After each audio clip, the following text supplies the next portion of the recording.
Pasamos entonces. Decíamos, nuestra idea en la clase del día de hoy, ¿siguen pudiendo ver bien? Y si yo enciendo la cámara, ¿siguen viendo todo? Ok, perfecto. Sí. Decíamos entonces, la idea de la clase de hoy, de la accidentada clase del día de hoy, es comenzar a tratar algunos temas de actualidad, ¿sí? Algunos disparadores como estos. Ustedes ven allí que estas son noticias de la semana pasada o la anterior, ¿sí? Algunos casos que se mantienen en su vigencia, pese a que fueran los que se habían empezado a disparar justo con la pandemia o justo antes de la pandemia, que son esos casos de ransomware, que no sé si conocen esos software que secuestran la información, ¿sí? Lo que hacen es encriptar el disco y habilitar a que el ciberdelincuente le diga al dueño del PC, bueno, saben que tiene que hacer una transferencia de bitcoins porque si no, la información no la va a obtener. Bueno, ese tipo de situaciones se siguen manteniendo, así como se siguen manteniendo una serie de comportamientos destinados a hacer caer al usuario en algunos errores, como por ejemplo, dar clic en un link que permita el ingreso también de un programa malicioso, ¿sí? El caso de los hackeos en Broad, que también salió en la prensa, así como otros ataques a redes informáticas estatales. ¿Qué quiero mostrarles con esta situación? Pretendo mostrarles que necesitamos tratar de analizar si de verdad esto es novedoso, como primer punto, y cuál es el encare que le han dado nuestros tribunales al punto. Uno puede suponer que este es un fenómeno nuevo, ¿sí? Pero ¿qué les parece si yo les diría que el asunto de la normativa data de la década del 80 o del 70 y que ya tenía soluciones normativas en Alemania? Por ejemplo, para el robo de datos. Por ejemplo, para los accesos ilícitos de datos, que sean casos de hacking.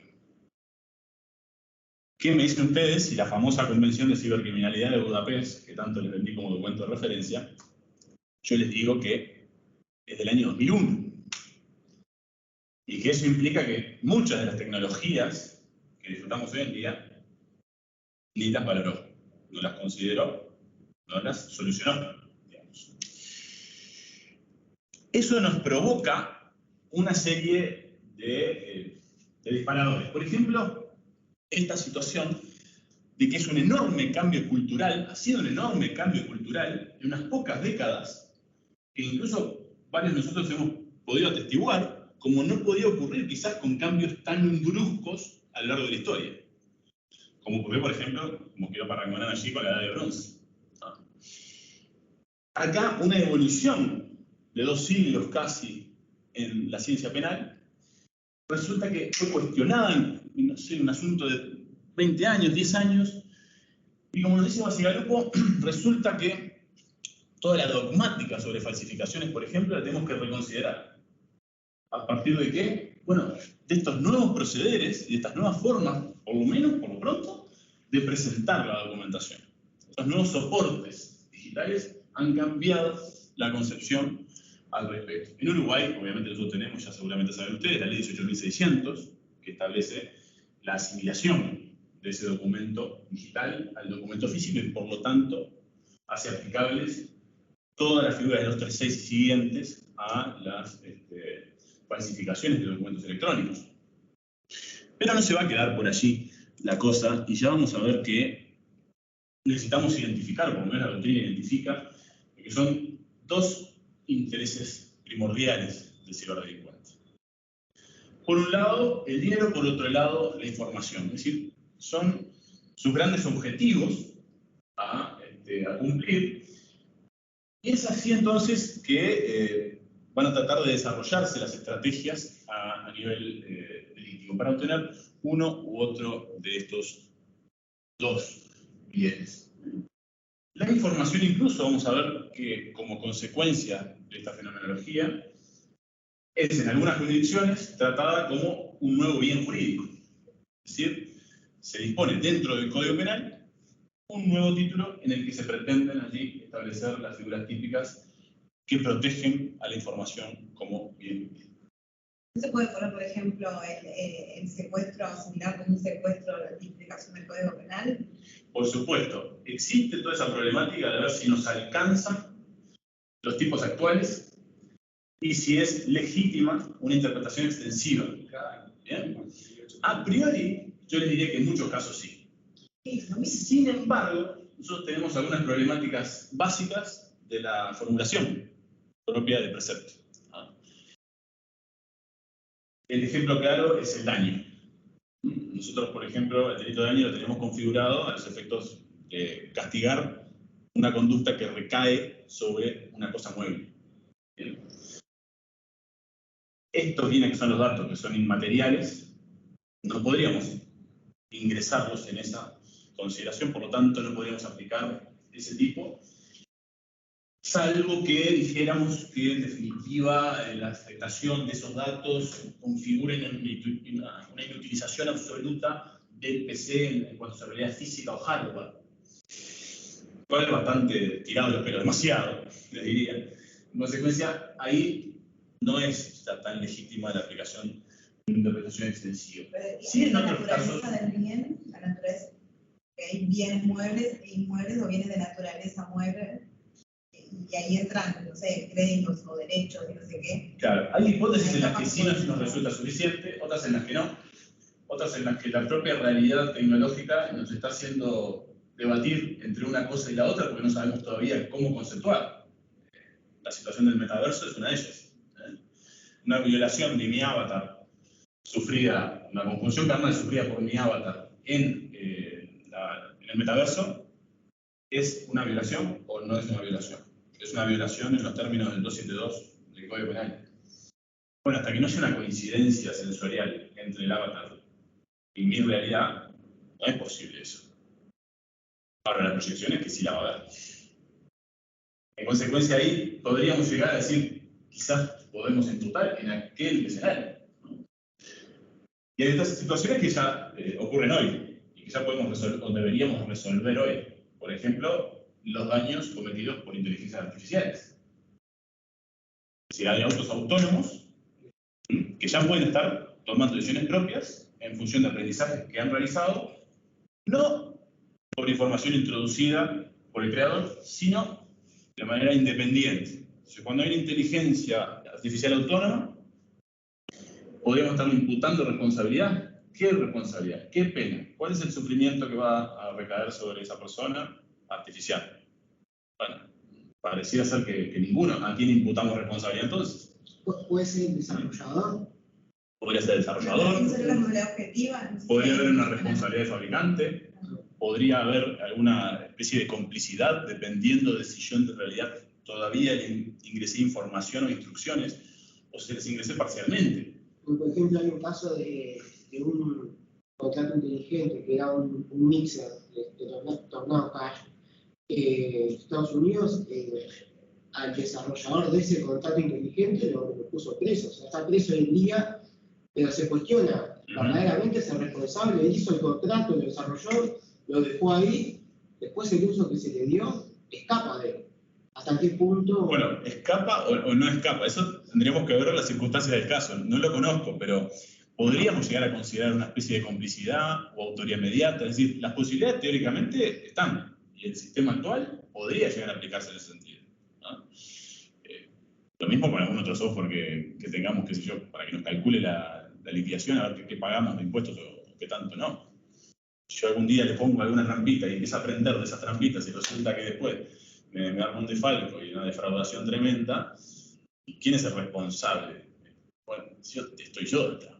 Estoy pasando esa información, ¿no? En fin, son cuestiones que les quiero trasladar la problemática doctrinaria que se está generando al respecto, por ser asuntos que, naturalmente, como siempre, la realidad avanza mucho más rápido, pero en este caso nos pasa por encima, ¿no? Incluso las jurisdicciones más avanzadas, como son la Unión Europea. La Unión Europea tiene el llamado libro blanco, en el que regula estas cuestiones de la inteligencia artificial. Y cuando ocurren asuntos como estos, así de graves, a nivel de delitos que afecten a la persona humana, por ejemplo, recomienda o ordena un apagado de esa inteligencia artificial. Elimínenme este robot y lo sacamos del medio, ¿no? En fin, ya vamos a ir avanzando sobre esto, pero para que veamos las primeras aproximaciones a la cuestión, ¿sí?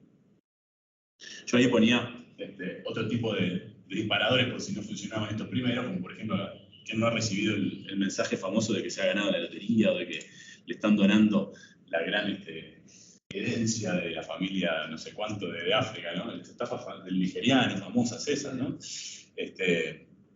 Ese tipo de situaciones, digamos, son claramente reconocidas por casi todos los usuarios ya hoy en día como intentos del ciberdelincuente de desestabilizarnos, ¿no? La problemática es que todo esto va evolucionando. Es decir, los ciberdelincuentes no se quedan con esas intentonas tan sencillas, sino que aplican otra serie de métodos que vamos a ver ahora. Por ejemplo, una serie de ingeniería social, contactos destinados a aprender el lenguaje de la víctima, en el sentido de que conocen luego en qué manera se dan los intercambios, por ejemplo, entre una empresa y sus proveedores, para saber cómo se hace un pedido, cómo se responde al mismo, de qué manera son las facturas, qué contienen allí, cuándo o cada tanto es que se cambian los datos bancarios. ¿Es una persona de jerarquía o no que hace ese tipo de comunicaciones? Y ahí se mezclan, a partir de alguna serie de distracciones de un usuario, en un intercambio en el que ya el usuario no sabe si está hablando con su proveedor o con el ciberdelincuente.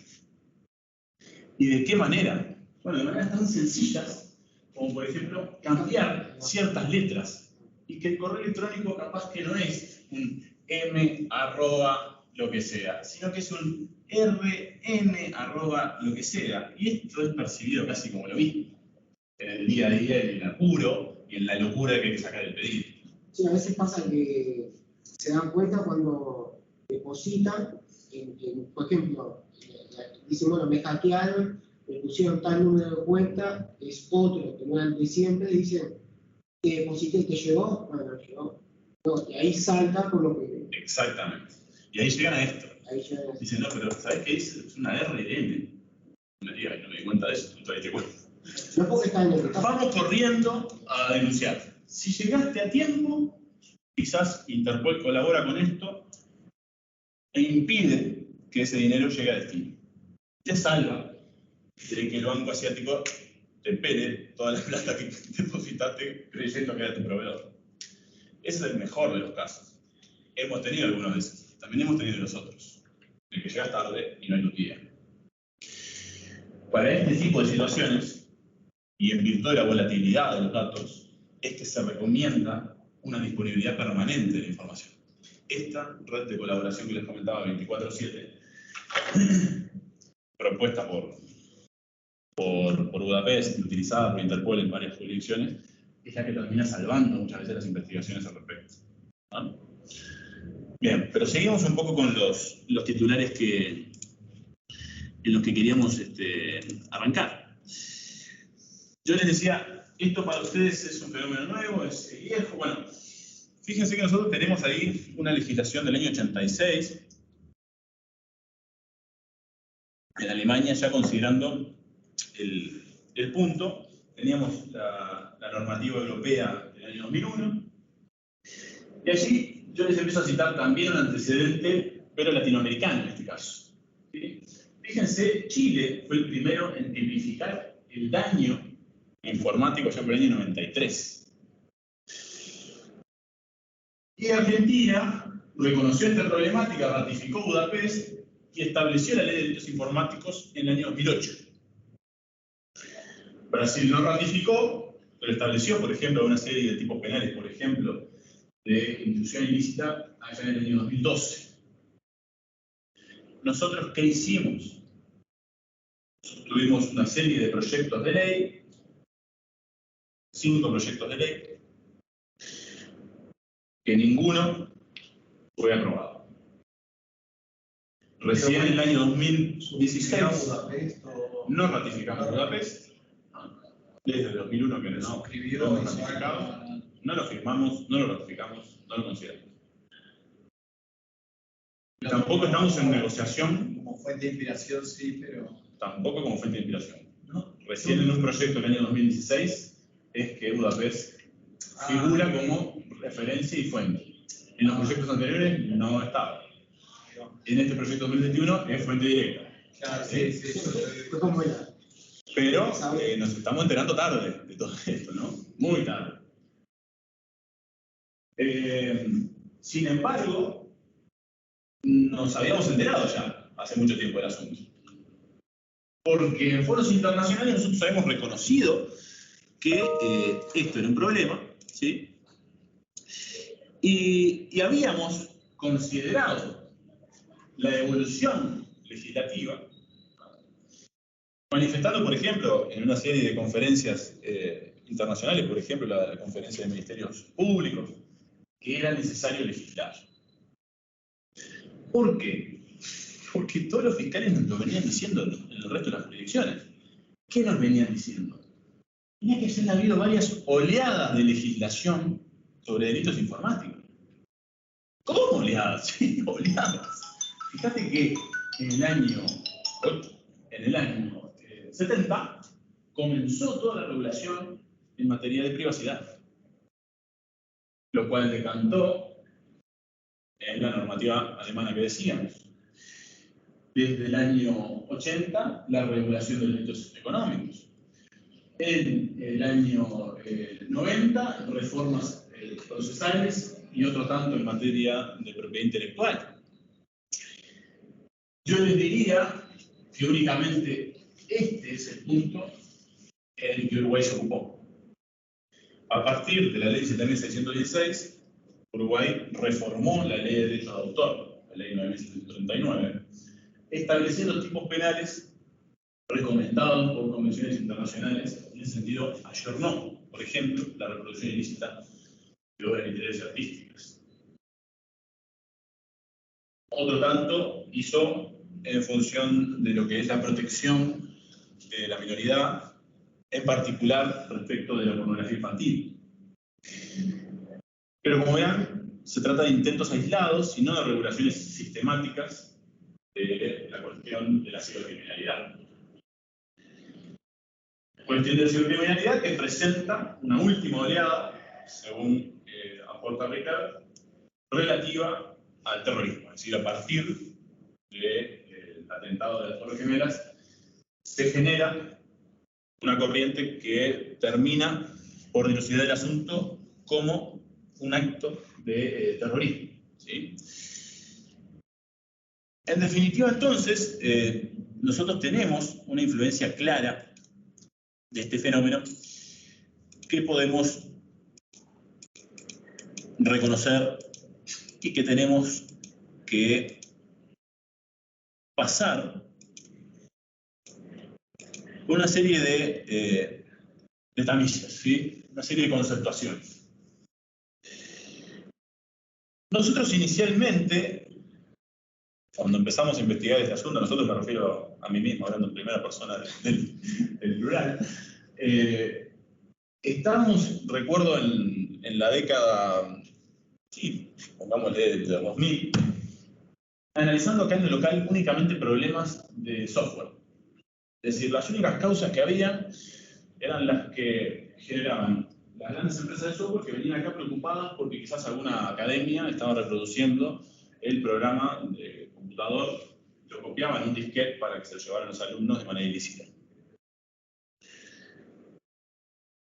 Y eso ya era un problema desde el año 80. Fíjense lo que decía Camacho, este autor español, allá por el 80, que decía, bueno, si graficamos esto, la situación es el ordenador y encima un barril de pólvora. Es decir, ya no tenemos control de esto. Se nos ha ido de las manos. Sin embargo, estábamos todavía con los disquetes. Internet hizo explotar la situación. ¿Explotar hacia dónde? Bueno, hacia todos los nodos que empezaron a conformar los verdaderos ataques a la propiedad literaria artística. Situaciones como Taringa, situaciones como Ares, como otro tipo de software descentralizado, en el que no sabíamos quién tenía el contenido que se estaba reproduciendo. Y a su vez, todos los usuarios de esas redes eran distribuidores, eran proveedores de contenido. ¿Por qué? Porque su PC, a su vez, podía poner en disponibilidad esos contenidos que descargaba o los que ya había descargado antes. Aplicación clave Ares, porque no podría faltar. No le faltaba a nadie. Emule, Ares. Exactamente, Emule, bueno, Emule estás hablando de prehistoria. Era más. Yo la viví, ¿no? Sí. Yo parezco muy joven, pero no soy tan. La viví todas. Pero sí, lo cierto es que te descargabas lo que se te cantaba, ¿no? También los virus que se te cantaban. Los que tuvieras.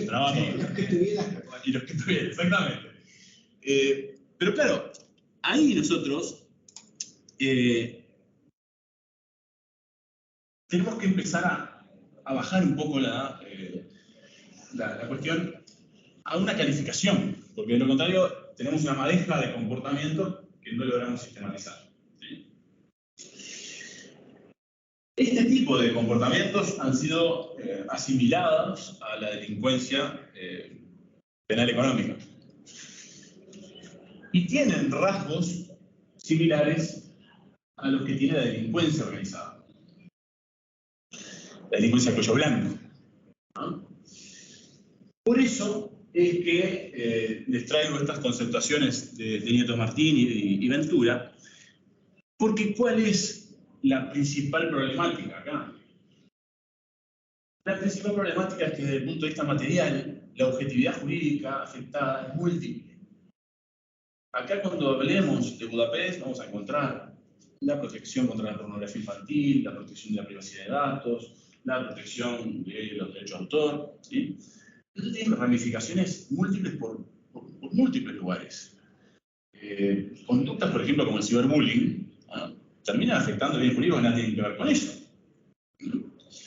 Conductas como las pornovenganzas, por ejemplo, la difusión de videos íntimos de parejas que ya no son parejas, y yo la verdad que quiero preguntar a este y le publico el video del que está desnudito para que quede pegado. Bueno, ya esas son afectaciones importantísimas de la intimidad, cuya potencialidad ofensiva es tremendamente mayor que cualquier otra que haya pensado Violeta Goyena en el año 34. Esto está llevando a límites impensados el poder de agresividad que tiene y de daño. Y cuando estamos hablando, por ejemplo, de conductas de ciberbullying, eso se potencia aún más. Porque no estamos hablando de una sola agresión. Esa agresión ya no es quizás tampoco para un solo público. El público se renueva permanentemente y a su vez va aumentando exponencialmente al tiempo que el usuario que está viendo ahora va y distribuye y recomienda, le da me gusta y lo comparte. Entonces la pluriofensividad que está presente acá es uno de los grandes rasgos de esta ciberdelincuencia.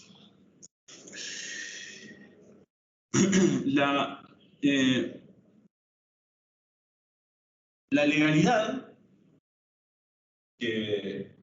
con que debemos manejarnos en derecho penal nos obliga a decir que a priori no existe como categoría definida la ciberdelincuencia. Y vamos a ver que como concepto tampoco está muy marcado dentro de las convenciones internacionales. Si nosotros nos referimos, por ejemplo, a la terminología utilizada en aquella época en la que hablábamos de los programas ordenadores, es que, bueno, ahí se hablaba de una delincuencia informática, se decía delito informático, delito cometido a través de medios informáticos o de la informática. Pero sin embargo, como esta serie de comportamientos nuevos ya presentan nuevos bienes jurídicos y conductas que ya son de una matriz diversa, se pasó a una consideración diversa y Budapest habla de cibercrimen. Es decir, un poco similar a lo que decía temprano la compañera, en el sentido de cualquier conducta, cualquier delito puede ser cometido a través de medios informáticos. Así entonces las cosas, vamos a tener la posibilidad de agrupar las iniciativas legislativas de manera más o menos ordenada en este sentido. Nosotros tenemos algunas reformas que son introducciones al Código Penal de las figuras típicas. Y así, por ejemplo, en el caso de Colombia, que yo les decía, introduce este nuevo bien jurídico dentro del Código Penal y dice, bueno, los delitos van a estar también contenidos en ese mismo cuerpo legislativo. Sin embargo, otras iniciativas tratan de descentralizar la cuestión. Por ejemplo, Brasil, Chile, con regulaciones aisladas del fenómeno, que tampoco son sistemáticas sobre el punto. Tenemos para aprender de aciertos y errores en cada una de las opciones. Incluso en el proyecto de ley que está en el Parlamento también tenemos lecciones para aprender. Aunque se lo toma como base, por ejemplo, a Budapest, no se valora absolutamente nada de lo que contiene en materia procesal ni investigativa. Es decir, el grueso de la forma de persecución de estas figuras no lo toma. Solo se queda con tipificaciones y una serie de concientizaciones o campañas de prevención. Hablamos en otras clases que también es muy difícil la penalización porque no se sabe muchas veces quién es el delincuente. Bueno, ese es justamente uno de los problemas de la posibilidad de volverse anónimo en Internet, por ejemplo, a través de iniciativas como Tor u otro tipo de luchadores, que en definitiva son una verdad medias, digamos, demoran la investigación, pero no son una forma efectiva, porque siempre se deja huella, siempre se deja un rastro. Y queremos agarrarlo a tiempo. Por eso yo voy a hablar de la volatilidad cuando planteo este caso.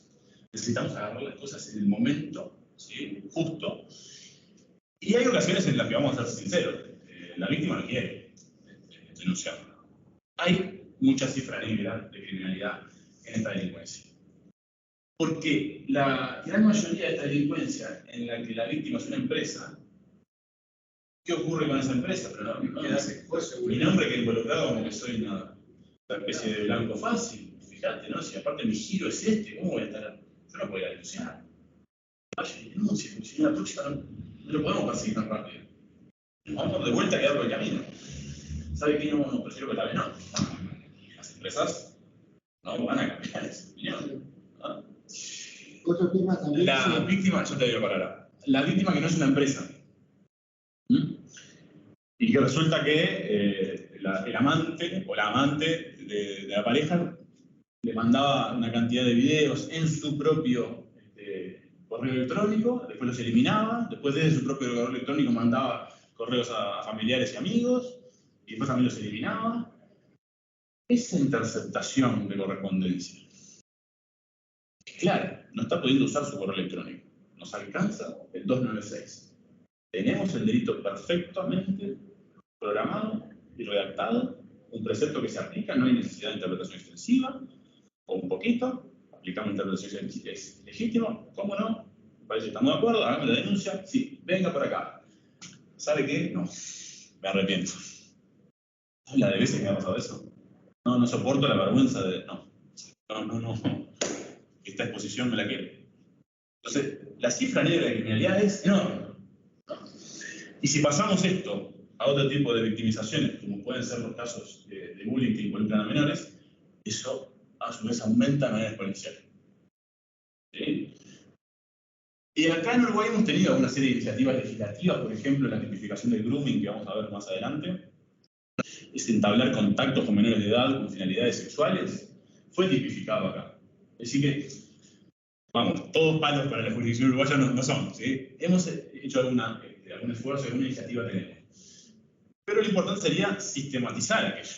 Vamos a dar una solución coherente para atacar todos y cada uno de los puntos posibles y dar todas las herramientas posibles. Está interrumpido.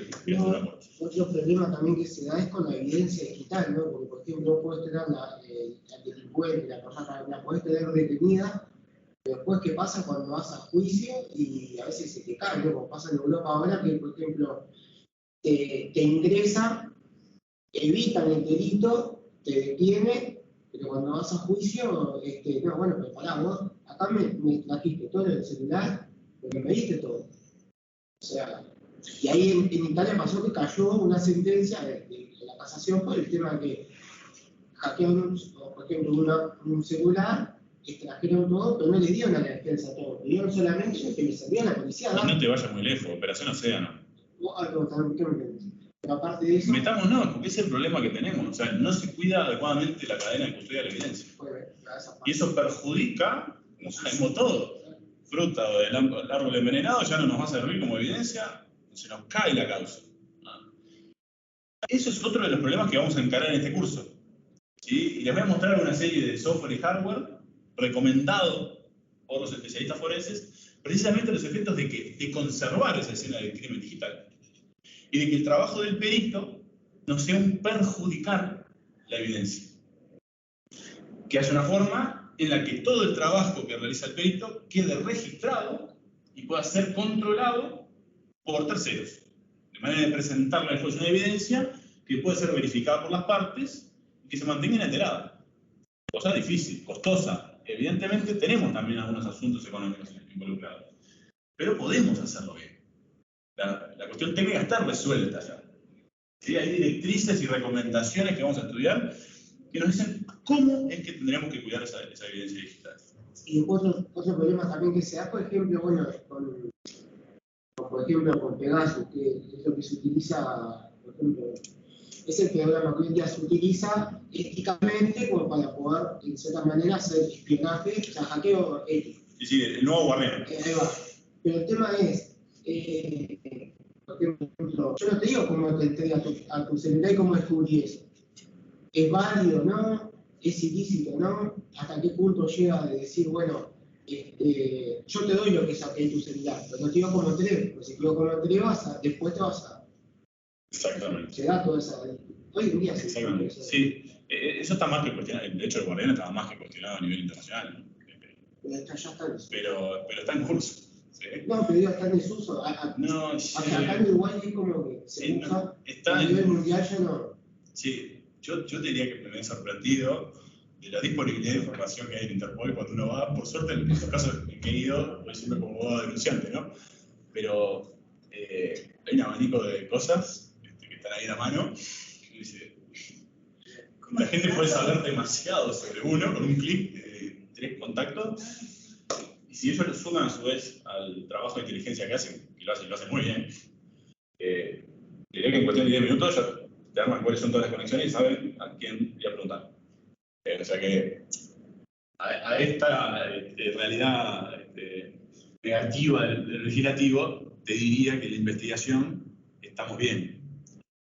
O estamos, por lo menos, con gente que trabaja de manera prolija, ¿no? Acá en Uruguay. Sí, igual no alcanzan las herramientas. A veces no alcanza. O sea, acá está proliferando el narcotráfico A veces no no entra y se le escapan el Exactamente. del puerto. Bien, en esta primera clase vamos a ver estas normativas que yo considero son las más importantes, comenzando por Estados Unidos en el año 86 y siguiendo por la normativa chilena, que les recomendaba como pionera en materia del año informático, también la ley española del año 95, la Convención de Budapest, la ley argentina y la ley brasileña. ¿Sí? Que fueron un poco de los titulares que ya habíamos mencionado hasta ahora, ¿no? Ustedes cuando quieran hacer un corte me lo dicen, o si no seguimos hablando. ¿Ah? En esta gráfica yo pretendí disponer las iniciativas normativas y compararlas con el momento en el que aparecieron las tecnologías. Digamos. Ustedes van a ver allí que la gran mayoría de las problemáticas están en esta década. Es decir, la explosión de redes sociales no fue valorada por la gran mayoría de los documentos importantes como el de Budapest. Y los grandes problemas de anonimato, o puede ser ese software que nos cambia la dirección IP, Tor, recién apareció en una época muy distante, casi 2 décadas después de la aprobación de los instrumentos principales. Es decir, que fueron necesarios sí, una serie de protocolos adicionales a la Convención de Budapest, pero tampoco alcanzan del todo a relevar toda la realidad. En parte esa es la argumentación de Rusia, de Brasil, de China, para decir, no acompaño Budapest. El motivo real es me quiero juntar con el grupito mío para hacer mi normativa en la ONU. No quiero reconocer que la Unión Europea me tiene que venir a decir cómo escribir. Y si no me invitan a escribir, tampoco voy a ir. El comercio electrónico lo quiero regular yo. ¿Sí? Ese es el centro de la cuestión, ¿no? Pero como ven, hay una serie de novedades tecnológicas, incluso en la realidad 5G, que no está para nada valorada, ¿sí? En ese ámbito, por ejemplo, podemos introducir el asunto del metaverso, de la inteligencia artificial, en fin, para que ustedes puedan ver un primer pantallazo antes de que nos metamos de lleno en lo que es cada una de las normativas, ¿no? La normativa de Estados Unidos, Computer Fraud and Abuse Act, es la que tiene la primera regulación, o la principal regulación que siguen luego otras jurisdicciones, a nivel de acceso ilícito, ¿sí? Acceso no autorizado a una computadora, acceso no autorizado a PCs del gobierno, acceso no autorizado con intención de engañar y obtener provecho, y causación de daño a computadoras por difusión de programas o informaciones, ¿no? Ha tenido multiplicidad de reformas, la última de las cuales es esa del 2008, la Identity Theft, que es precisamente la que prevé el tipo de la suplantación de identidad, ¿no? Como ven, ya teníamos por allá ese tipo penal en el año 2008 como referencia, y acá no lo hemos logrado valorar todavía, ¿no? A su vez, en Estados Unidos, tenemos esa muestra de lo que decía Ricard, de la quinta ola, quinta oleada de legislación en materia de ciberdelincuencia. ¿Por qué? Porque es con la ley de 2001 que se establece como acto terrorista el ciberdelito. Específicamente es un acto de terrorismo, y eso, ¿a qué efectos? Es que se regula de esa manera. A los efectos de regular distinto alguna serie de derechos que tiene el justiciable. Principalmente para flexibilizar algunas garantías en materia de extradición. Lo mismo ocurre, yo te la palabra, con este problema en la Unión Europea. Directivas que han pretendido decir, saben que es un acto terrorista la ciberdelincuencia, y por lo tanto, en algunos casos, no vamos a realizar el control de doble identidad, el control de doble incriminación. Y si no es delito en otro país, entonces procedemos igual. Bueno, ya ese es un punto en el que estamos llevándonos por delante, o casi que destruyendo los derechos justiciables, y ese es el punto en el que tendríamos que ya no tomar como referencia tanto este tipo de iniciativas, ¿verdad? Pero hay que valorarlo como lo que es. Un momento histórico en el que había que reaccionar, o por lo menos el mundo entendía que había que reaccionar, y así fue que pudo reaccionar Estados Unidos. No, es que en realidad es una pregunta en relación a eso. Seguramente bastante lo vi, igual es muy reciente, la noticia de Dilocal. No sé si lo llegaron a ver, fue ahora, hace 2 horas. ¿Qué pasó? Pero no sé, Se desplomó la acción de Dilocal, y en realidad lo que están investigando un poco es algunas consultoras, por ejemplo Moody's y otras, como que señalan de que Dilocal podría ser un esquema de fraude. No sé si Ponzi hablan como que podría ser una plataforma fraudulenta, bien servía capaz para grandes multinacionales. Había otros números que estaban raros. Antes de que salga la noticia, los accionistas vendieron producciones altas. Típico. Volaron. Hicieron apuestas en contra también, ¿viste? Esas apuestas en corto, que apuestas en contra de la empresa y hicieron mucha guita. Entonces, claro, pienso en esto de que ya si se calificaría como un fraude. Lobos de Wall Street digitales. Estamos ante un caso de terrorismo, entonces, si es un fraude, por ejemplo. Bueno, depende de si afecta ciertas infraestructuras básicas del Estado, ¿sí? En La ese computación es en ese sentido, sí.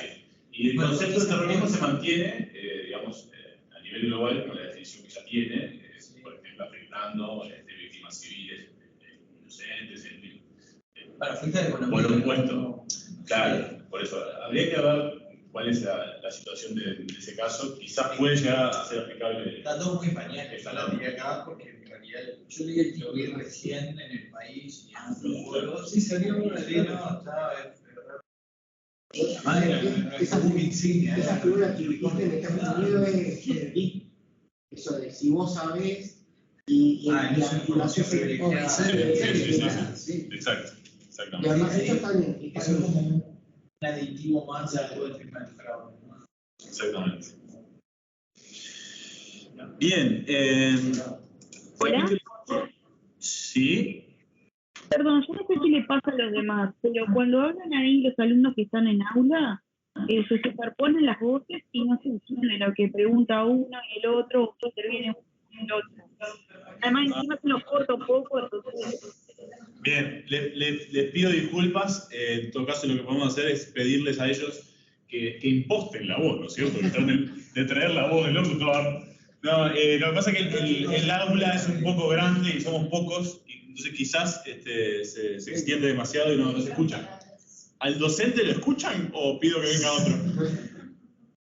El docente se escucha bien, pero no escuchamos a los alumnos. Entonces, cuando dan la respuesta, no sabemos a qué están respondiendo. Entiendo, yo puedo hacer un doblaje si necesitan. Si llegan a no escuchar, me dicen de vuelta, ¿ok? O damos vuelta en la cámara hacia donde están ellos. ¿Les parece? Vamos a probar eso ahora, por ejemplo. A ver si se escucha ahí un poquito mejor. Ahora no pasa, no quieren hablar. Les dirigimos el micro. Ahí. Bien, me parece que esa puede ser la solución, ¿sí? Ahora vemos si lo podemos ir trabajando. Bien, decíamos primer punto, la referencia de Estados Unidos. ¿Sí? Segundo punto, la norma chilena. ¿Bien? Esta norma chilena, fíjense, nos trae 4 tipos penales: la destrucción o inutilización de un sistema informático,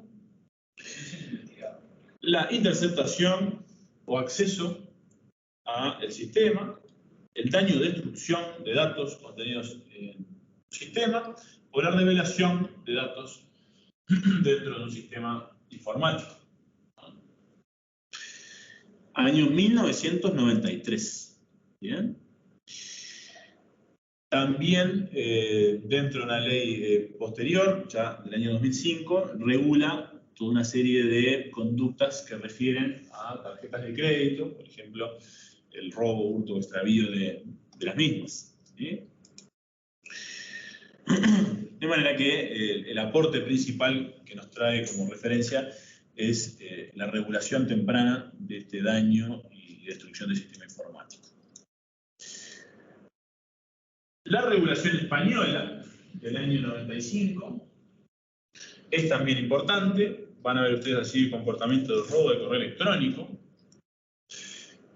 Obviamente en las diapositivas yo les dejo después allí el contenido completo de los preceptos y van a tener una referencia a cada una de las iniciativas. Por ejemplo, cuando yo les agrupé las iniciativas de regulación dentro del Código Penal, ustedes tienen el link a cada uno de los códigos penales para que puedan verlo allí con mayor comodidad. Lo digo porque a veces en la vorágine de la clase uno no llega a leer todo lo que está en la diapositiva, pero tranquilo que el material está completo en la plataforma. ¿Sí? El robo de correo electrónico sería violación de correspondencia. Bueno, es una especie de interceptación, ¿no? Por el hecho de que tiene que haberse interrumpido el servicio y no poder utilizarlo el titular, a raíz de lo cual fue robado ese correo. ¿Sí? Una especie de interceptación, lo que sería nuestro 296 del Código Penal. ¿No? También reguló la estafa informática, también el daño informático. Fíjense qué temprano que España regula y dice, miren, el que valiéndose de alguna manipulación informática o artificio semejante, ¿sí?, consiga la transferencia no consentida de cualquier activo patrimonial en perjuicio de un tercero. ¿Vieron qué regulación? Activo patrimonial igual, ¿no? Exacto, pero fíjense cuál es la diferencia de concepción que tenemos acá. ¿Vieron el problema que tenemos nosotros con la estafa mecánica? Es decir, ¿qué pasa? La estafa entre 47, ¿qué dice? El que indujera en error a una persona de carne y hueso, física. ¿Qué pasa cuando el engañado es el sistema? Y bueno, no siempre como consecuencia de eso hay un engaño sobre una persona física. En consecuencia, no siempre puedo aplicar el 347. Si únicamente la alteración está en que el sistema, cuando hay un salto, coma algo, yo digo que lo vaya, eso lo mande a otra cuenta, para que redireccione a mi cuenta, ahí no hay ninguna persona física en la que recaiga el error. No hay ninguna persona que sea el error. El sistema que automáticamente va mandando esos saltos. Y fíjense qué bien que estuvo España en aquel momento ya de regularlo. Y qué mal que estamos nosotros de tanto tiempo que ha transcurrido y no hemos resuelto este problema que a nivel doctrinario siempre nos hizo arrancarnos los pelos. Porque es una problemática grande de la estafa mecánica, y lo fue cuando proliferaban esas falsificaciones, por ejemplo, de tarjetas magnéticas y demás. Así que nos ha tocado el problema, sin embargo, no le hemos aplicado mucho pienso para resolverlo todavía. Una consulta pensando más que nada que nosotros... Las consultas se facturan, pero bueno, si querés adelante.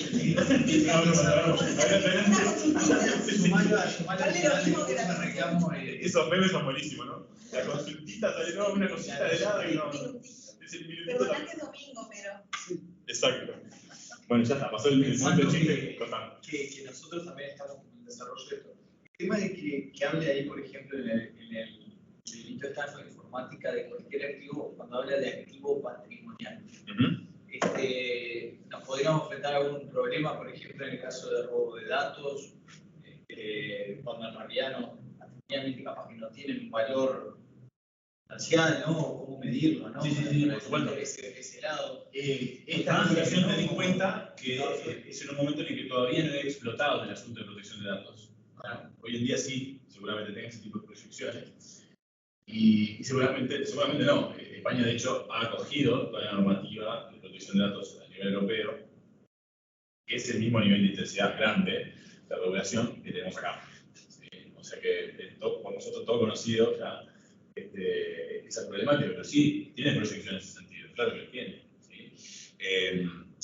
El robo de información, el robo del dato, ¿sí? Como unidad, es una problemática grande que ha llegado a decir, por ejemplo, González Ruz, uno de los autores que estudia este punto, decir que es una entidad independiente y que habría que, por ejemplo, hacer como Colombia, bueno, esto es bien jurídico nuevo. Hay que protegerlo independientemente de cualquier otra situación, otra realidad. Porque es un interés, es una forma de identificarnos, sí, tiene una trascendencia mucho más importante que el mero daño patrimonial, digamos, ¿no? Que sería que estaríamos imputando al aplicar el delito de estafa, que es precisamente un delito que protege la propiedad, ¿no? Bien, entonces por allí estábamos con el asunto de la ley española, ¿sí? Que, como les decía, tiene ese tipo de proyecciones de relevancia. En el año 2001, resulta que arribamos al Convenio Europeo. Como yo les comentaba, este es un tanque que contiene de todo un poco. Hace muchas definiciones conceptuales, típico de los textos internacionales modernos. Establece una serie de aclaraciones a nivel de derecho penal sustantivo, propone tipificaciones, propone regulaciones procesales concretas, y a su vez lo que hace es establecer una serie de recomendaciones a nivel de investigación. Cómo y cuándo va a entender qué tribunal. Por lo general se opta por ese principio de ubicuidad. El primero que entendió en el asunto es el que luego va a acumular todas las causas relativas, porque se imaginarán que capaz que sale una denuncia de un afectado en Polonia y después sale otra en España y bueno, todas esas causas, ¿quién va a englobar esto? Bueno, el primero que agarró el asunto se me lleva todo el resto de las denuncias, ¿no?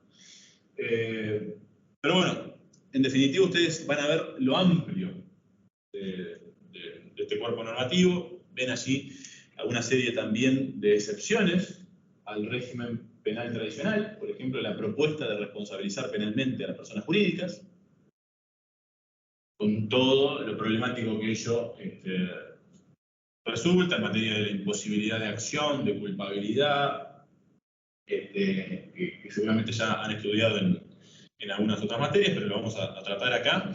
Y también ven ustedes que regula la recogida de datos en tiempo real, ¿sí? Y también otro punto importantísimo que es la cooperación internacional. Es decir, en qué medida la información que se necesita en una u otra jurisdicción se va a hacer facilitada y con qué garantías.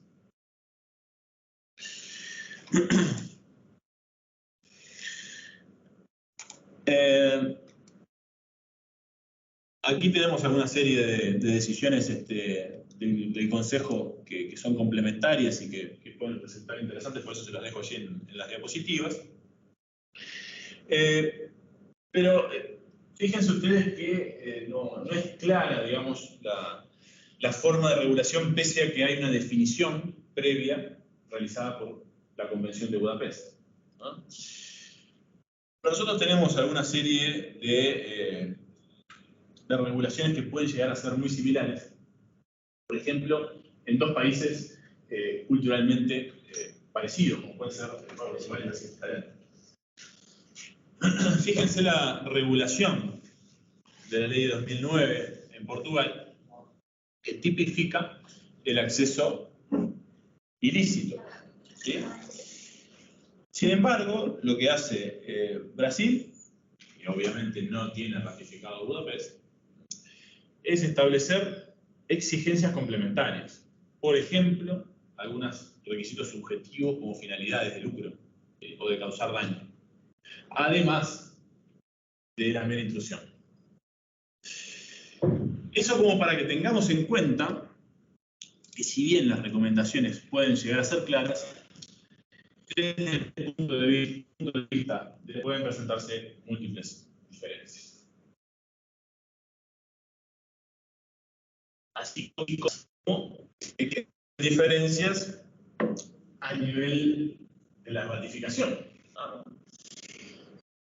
Lo que hizo la Unión Europea fue en múltiples ocasiones invitar a los países latinoamericanos a ratificar Budapest, a acoger sus sugerencias, a tipificar en consecuencia.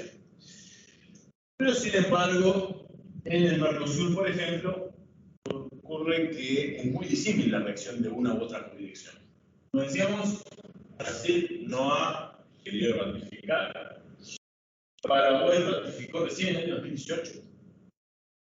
Uruguay no ratificó. Argentina sí ratificó en 2017, pero previamente había regulado en 2008 el asunto de los delitos informáticos de manera sistemática. Y nosotros, como decíamos, tuvimos en nuestra historia 5 proyectos de ley y está siendo tratado, tenemos la esperanza de que sea tratado, del año 2021, que por ahora únicamente viene en materia de trabajo en comisión. Creo que hay un par de redacciones alternativas y parece ser que viene avanzando, lento pero viene avanzando. Pero la idea es que salga. La idea es que salga. Sí, cuando me dicen así la idea es que salga, yo, ¿saben qué me acuerdo? Me acuerdo de cuando estaba la Comisión de Reforma del Código Penal, ¿sí? En la que trabajaron todas las cátedras, y resulta que estábamos todos de acuerdo como sociedad en que teníamos que aprobar ese Código Penal nuevo, y las comisiones lo aprobaron, quedó ahí en la puerta, y finalmente dijeron, no, esto vamos a suspenderlo y todavía no lo vamos a... Todo ese trabajo de años quedó ahí encarpetado, y una norma que teníamos que iba a salir y que estaba necesaria y seguro que iba a salir y no murió ahí en las gateras. O sea, yo tengo mucha esperanza, pero también tengo mucha honestidad. La presión internacional es impresionante. El Pacto hace poco sacó un trabajo de Marco Sal hablando de Budapest, diciendo que bueno, ya estamos quedando a nivel mundial por fuera. Yo ahora te voy a mostrar alguna serie de informes, por ejemplo, de 2020 de la OEA, en el que está claro que si bien hay iniciativas en materia de protección de datos personales y otra serie de asuntos, en materia de ciberdelincuencia parece no haber preocupación. Es decir, no se ve ningún tratamiento al respecto y en consecuencia es uno de los grandes debes, el punto en lo normativo. ¿No? Porque AGESIC está trabajando, porque Interpol hace lo suyo, porque Certui también hace lo suyo, pero sin embargo nos faltan insumos fundamentales, ¿no? Como el punto en lo normativo.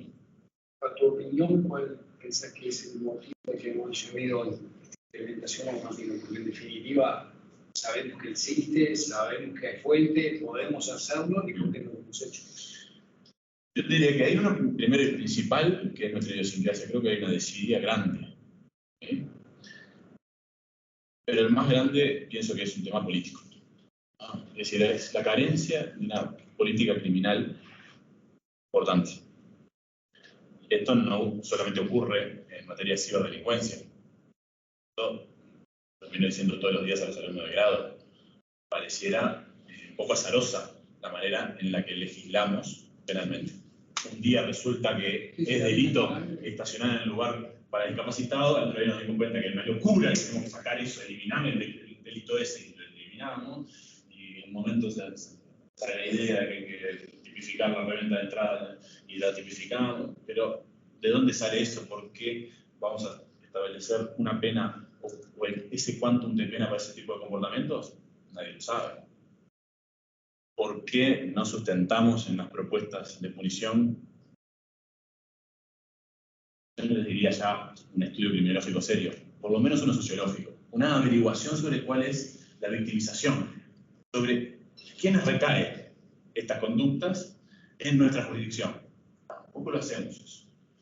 Y mucho menos sabemos qué clase de pena aplicar.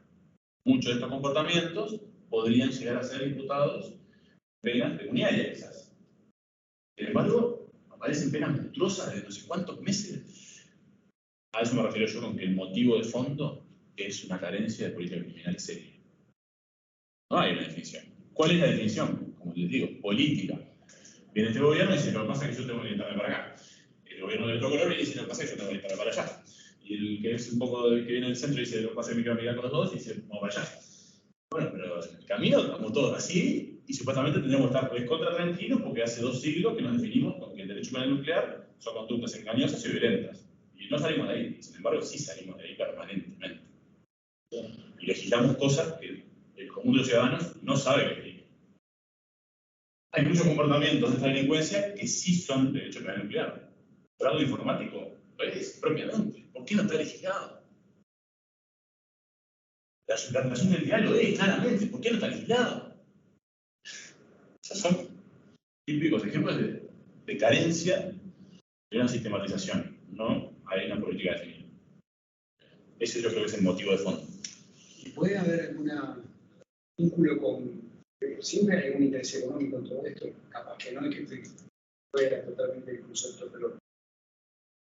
Por ejemplo, el tema del lavado mucho tiempo era que no se había regulado porque se buscaba que los capitales vinieran invirtiendo. ¿Existe algún vínculo entre la regulación del ciber con la gran producción de software? Yo diría que no, por el contrario.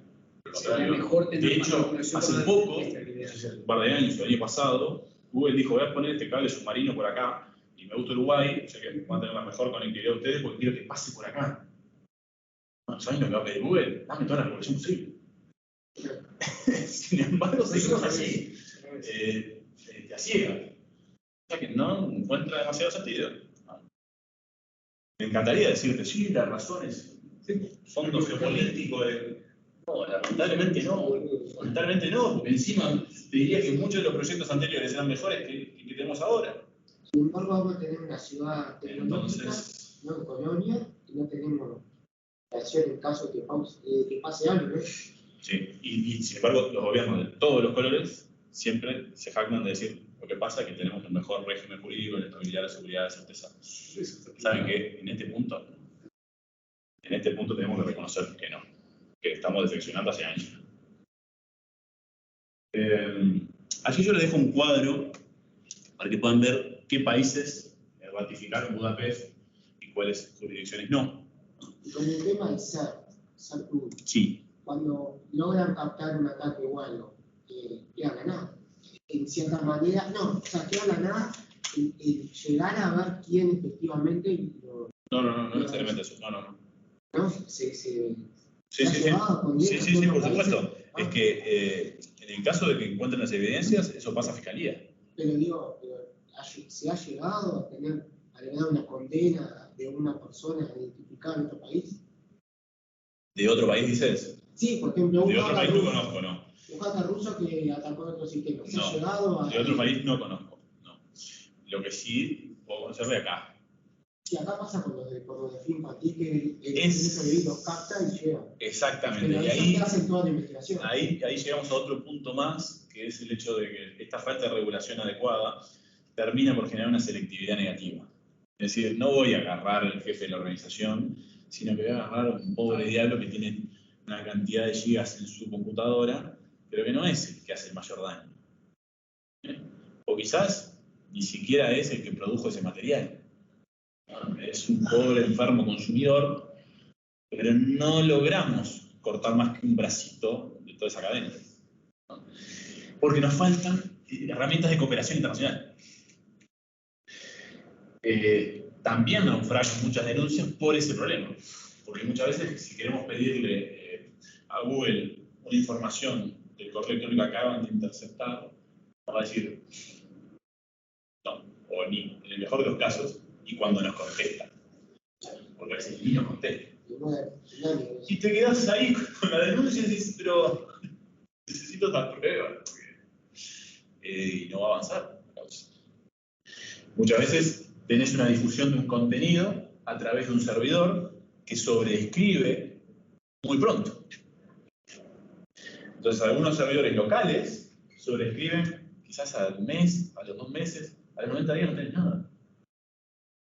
No tenés el registro, sin embargo, el plazo para la instancia, ¿cuáles son? 6 meses. ¿Cómo hacemos para compatibilizar aquello? Yo hice la denuncia en tiempo, porque ya no está la probanza. Bueno, la recomendación es siempre la misma. ¿Sabe qué? Víctima, usted vaya inmediatamente, póngase en contacto y formalice la denuncia, vaya y busque las pruebas. Aunque sea usted mismo. Porque esa volatilidad que dijimos en este caso también se aplica a los demás. La información hay que ponerla ya, hay que buscarla ya, hay que obtenerla ya.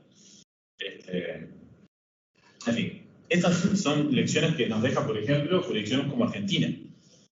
Argentina es un punto de referencia al que tenemos que mirar.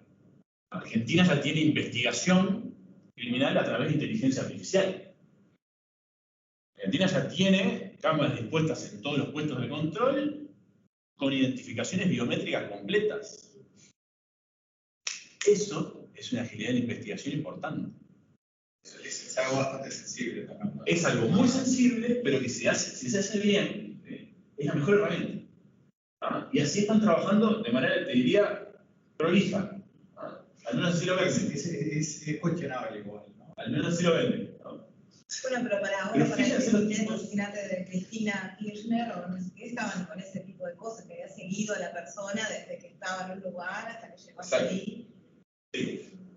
Yo entiendo, tienes un bemoles, tienes una consideración un poco crítica porque sabes las problemáticas que hay a nivel judicial allá. Eso lo reconozco. Sí, no es una jurisdicción confiable, está bien.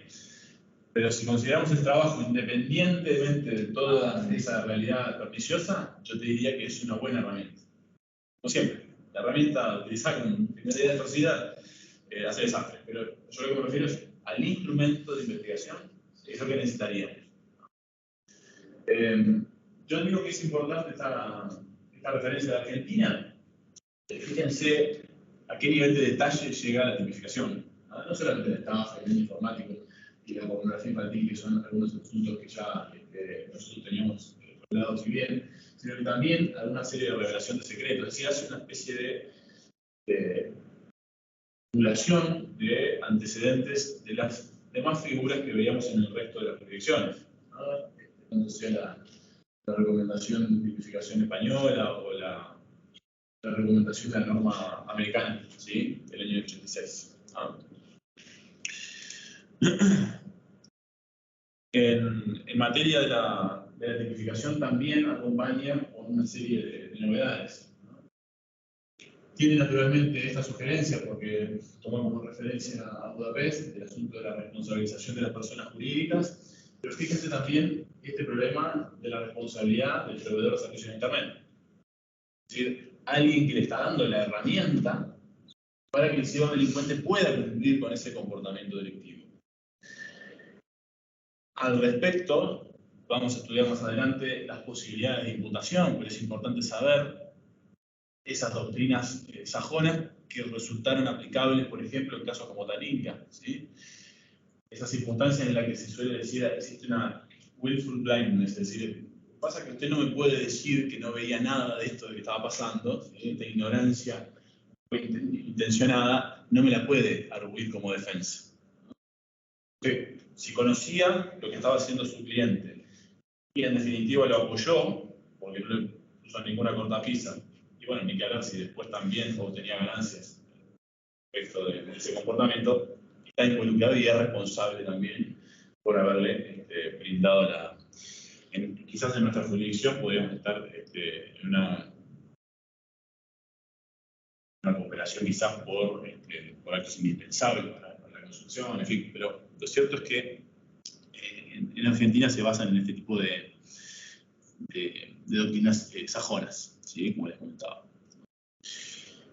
Brasil nos trae como consecuencia de una serie de filtraciones de videos íntimos que sufrió alguna modelo importante, este tipo de tipificaciones, ¿no? Por ejemplo, la invasión del sistema informático, por ejemplo, obtención de comunicaciones electrónicas. Como ven, penas de reclusión bastante importantes, ¿sí? De 3 meses a 1 año y en algunos otros casos de 6 meses a 2 años, ¿no? que se prevén por ese tipo de comportamientos, ¿no? Llegamos a Uruguay, ¿sí?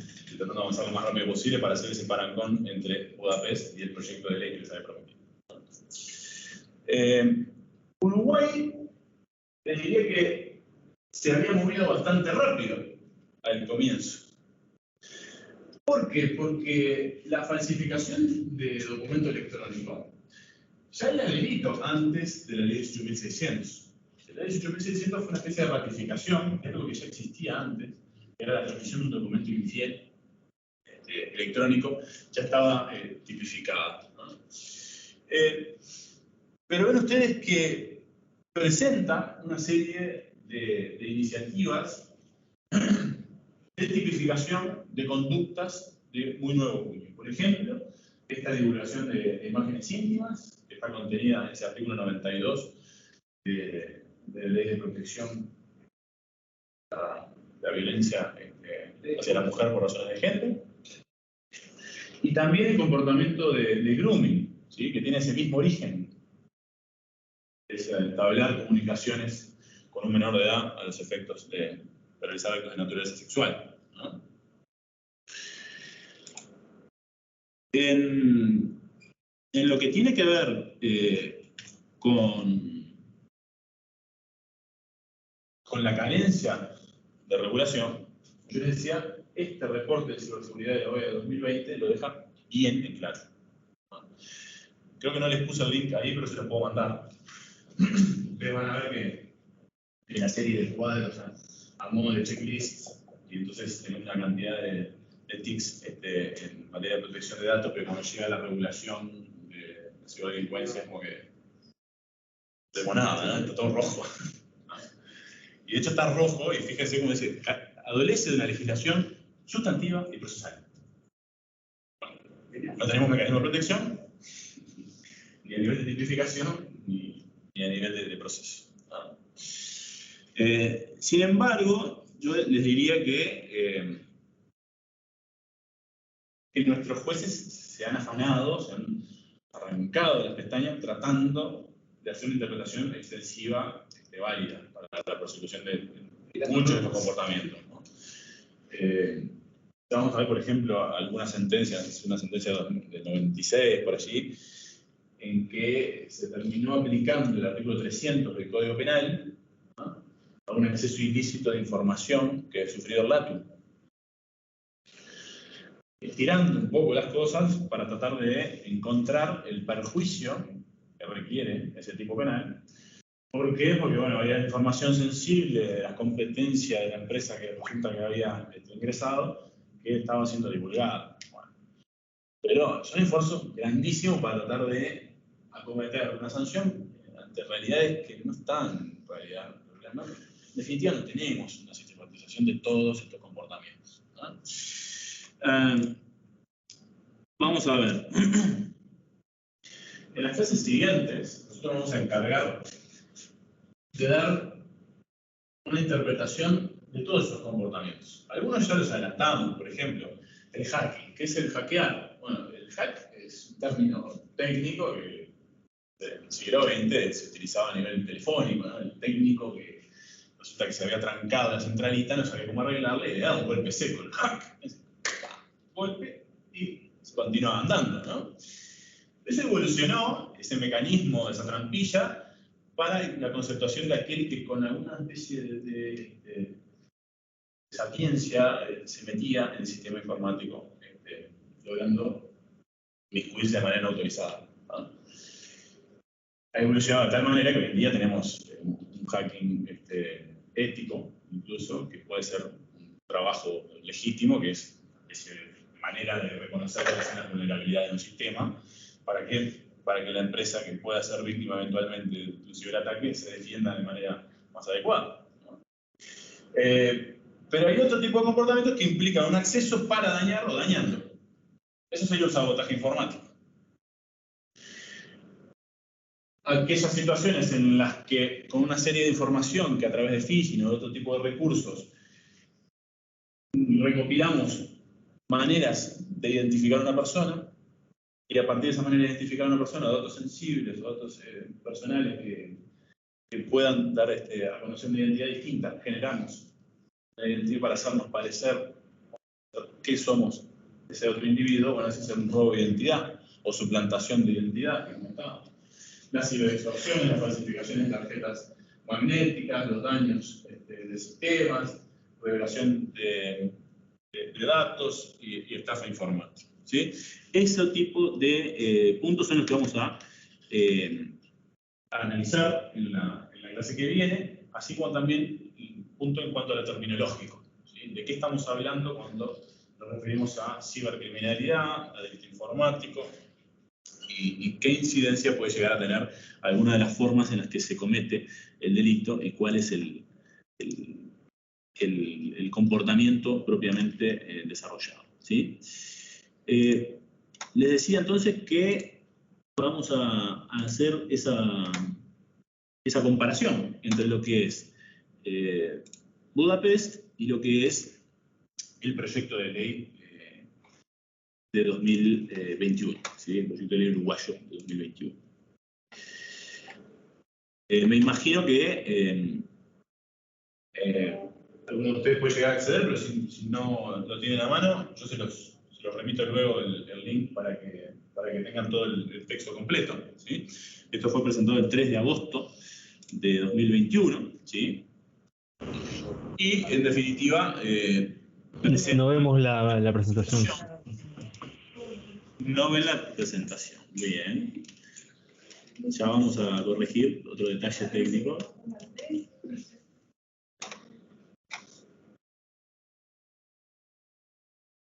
Acá.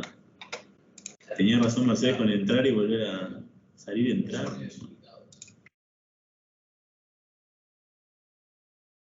Sin embargo, no puedo ver acá. ¿Dónde están todos acá? Bien. A ver, ahora. ¿Allí llegaron a verlas? Listo. Perfecto. Gracias por la aclaración. Decíamos entonces que, bueno, Budapest es documento de referencia. ¿Por qué es documento de referencia? Bueno, es un instrumento trabajado, ¿sí? 30 borradores para desarrollar el texto. Una tradición que ya venía de convenios del año 80 a nivel de la Unión Europea, y el documento de OCDE del 83 era una maduración tipo de fenómenos. Pero vean ustedes que hay negociaciones del año 97 hasta 2001. Es un instrumento madurado, ¿no? Y que pese a que ha presentado tanto trabajo, es visualizado, se concibe como lo que se llama un documento, un instrumento, una convención de mínimos. Es decir, partamos de esta base y aquí ustedes pueden edificar. Esa es la idea de Europa a este respecto, para generar poco menos el tema y que cada jurisdicción luego, conforme a sus necesidades, tipifique. Es decir, con base en estudios criminológicos, que son los que les recomendaba que tendríamos que tener acá. Bueno, esa es la manera en la que teóricamente se trata de regular. ¿Ah? Vean ustedes cuál es la crítica que hace la doctrina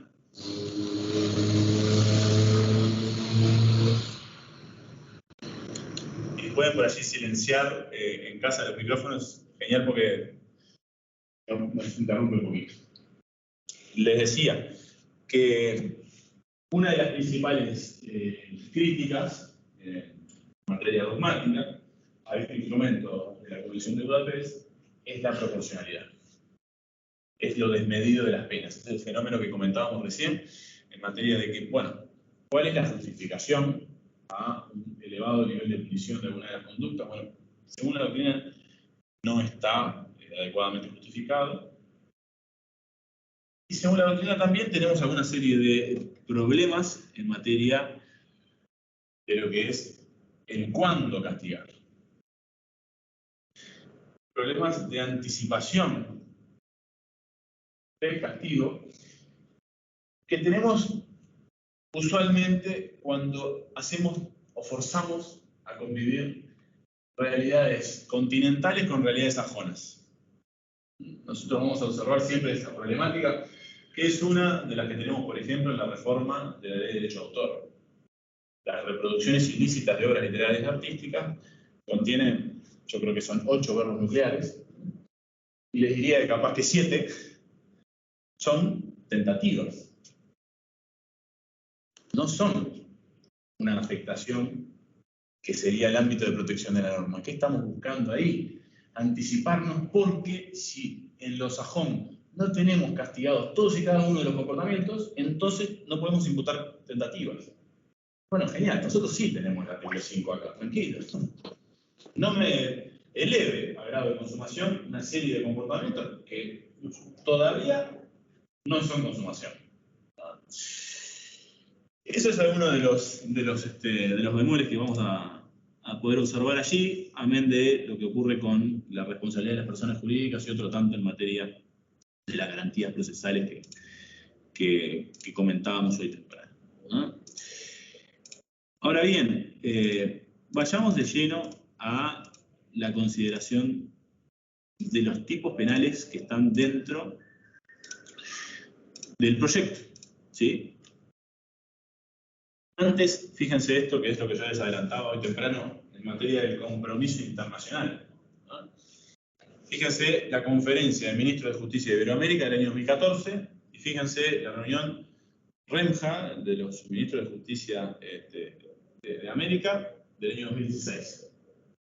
Fíjense lo que establecimos allí. Establecimos que debemos hacer esfuerzos para la prevención y lucha contra el cibercrimen, ¿no?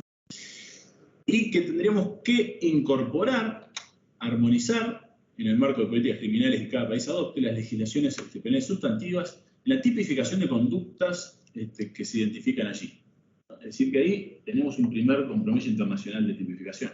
Sí. Vamos, Martín, relacionado a lo que habías dicho hoy, que para mí, de acuerdo, la pregunta de que claramente Uruguay no tiene... Espera un segundo. Tenemos un alumno que está manifestándose, así que quiero que lo escuchen. ¿Me cuentan si lo escuchan bien allí? No, que adhiero lo que dijiste hoy, pero claramente acá ya de arranque mostrás que los encargados de la política punitiva en el mundo es siempre el Ministerio de Justicia, un ministerio que, bueno, por lo general, pero el Uruguay no asume desde la dictadura la necesidad, tal vez, de un Ministerio de Justicia, y eso hace que políticamente el uruguayo no se dé la discusión a la interna de todo el sistema político de cómo encarar la cuestión de la justicia o de la seguridad pública. Porque uno termina diciendo, necesitamos más fondos para la policía, necesitamos más tobilleras, y eso parece que es la solución a problemas políticos penitenciarios o punitivos de fondo, que me parece que, o sea, en la línea de lo que vos decías hoy, ahora me comentás de que, bueno, Uruguay no ha regulado, pero participamos de varias reuniones del Ministerio de Justicia, de conferencias. Bueno, yo creo que Uruguay, de la vuelta a la democracia, no tiene una discusión real de política penal porque no tenemos hacia dónde dirigirla, porque está tan distribuida la responsabilidad, diluida en Fiscalía, Ministerio del Interior, cosas que capaz que nada que ver, hasta metemos a MIDES en algunas cuestiones, ¿viste? Pero está tan diluido en todo que capaz que nadie cae a la cuestión porque es tan abstracta y que es difícil. Y son livianos con la consideración, porque yo te diría que hay una clara carencia del Parlamento. Hay una ausencia de consideración crítica del tema. O sea, entiendo que lo estás tratando de graficar como una distribución de competencias y que en definitiva a cada quien le toca eso.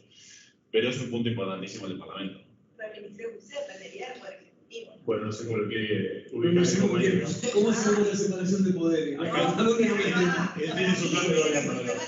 De política legislativa y no tanto de nivel ministerial. De política legislativa, de forma de armar el gobierno, sí. Esa necesidad del Ministerio de Justicia, luego de la dictadura, fue una de las voces que se alzaron al respecto. En mi opinión. No digo que sea una verdad absoluta. No, está bien. Yo lo veo y cómo yo vinculo en relación a lo que vos dijiste. Me parece que es interesante el planteo, me parece que está bueno seguir siendo revulsivo con esto, porque aún sigue en definición. Hace muy poquito que nosotros reformamos el Código de Proceso Penal y cambiamos por completo una lógica de punición que hasta hace muy poco estaba en una conversación entre juez y fiscal, y un proceso absolutamente inquisitivo, del cual entiendo que todavía no salimos, y del cual entiendo que todavía los fiscales están tratando de acostumbrarse a un rol que es difícil de ejercer en un contacto directo con la policía, en medidas que a veces no quedan claras, y te lo digo desde el punto de vista de la práctica, no criticando a fiscales o jueces, sino reconociendo la realidad compleja de trabajar con una conciencia y una idiosincrasia que todavía no cambia, pero con una normativa que sí apuntó hacia otro lado, ¿no? Entonces, esto de que a veces a ojos cerrados te decreten medidas cautelares, a mí me rechina bastante, ¿no? Porque ¿cuál es el rol del juez entonces, ¿no? En fin, lo que me refiero es lo siguiente. Creo que es un buen aporte, porque sería el momento ideal para tratar de definir también una serie de problemas de funcionamiento que está teniendo la Fiscalía. Es decir, ¿dónde vamos a ubicar esa función principal de persecución del delito? Lo que dice que claramente también es una cuestión legislativa, yo estoy de acuerdo, pero o sea, para mí hay que pensar también que legislativamente también nos guiamos muchas veces en el sentido del Poder Ejecutivo, en el sentido de que si vos mirás hasta las comisiones que tiene el Senado, o sea, hay comisión por ministerio casi, entre comillas.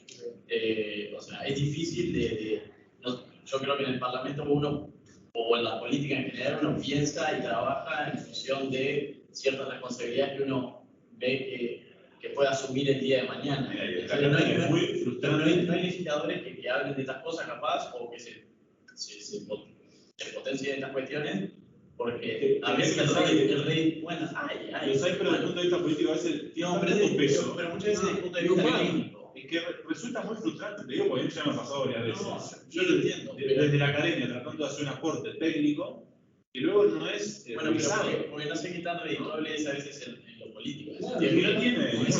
Bueno, pues si yo propongo una medida penitenciaria o una medida punitiva, o sea, no sé, esta ley, por ejemplo, este proyecto, que me voy direccionando para el día de mañana ser ministro del Interior, y no, capaz que no, nada que ver, pero... Por eso yo le comentaba al compañero que para mí el principal motivo es político. Sí, pero la carencia de la política criminal y detrás de todo eso están las razones políticas. Pero pues obvio, pero yo entiendo que, o sea, en esa misma línea creo que es por la idea de la inexistencia de un Ministerio de Justicia y por el hecho de que nosotros en el Parlamento... ¿Quién controlaría a ese Ministerio de Justicia? Bueno, hay mil formas, digo, modelos hay El tema modelos hay millones. Quise hacer ese comentario. Pero está muy bueno, muy atinado. Pero querés poner a los fiscales adentro del Ministerio de Justicia. Hay mil modelos, no sé cuál es. ¿Se escuchó, estimados en casa? Sí. Sí. Bien, o sea que orientar el micrófono o la cámara hacia donde están hablando funcionó. Bien, me alegro. Ya estamos aprendiendo metodologías. Bien. Fíjense también el otro instrumento que es este instrumento REMHAB. Yo les recomiendo, ustedes van a ver allí los links. Tienen reuniones periódicas y en cada una de ellas van a haber objetivos distintos y van a ver los avances que realiza cada una de las jurisdicciones y sugerencias de actualización de algunas medidas, ¿no? Cosa que se imaginarán desde mi lado como docente de la materia ya de hace muchos años, es como una especie de angustia creciente, ¿no? Imagínense, por ejemplo, también hace poco estuvimos en el Parlamento con una iniciativa que se llamaba Promole, no sé si la ubican, que es de promoción de actualización del sistema legislativo, en la Cámara de Representantes. Y estuvimos todos los profesores de penal ahí haciendo una especie de jerarquización de los temas a legislar.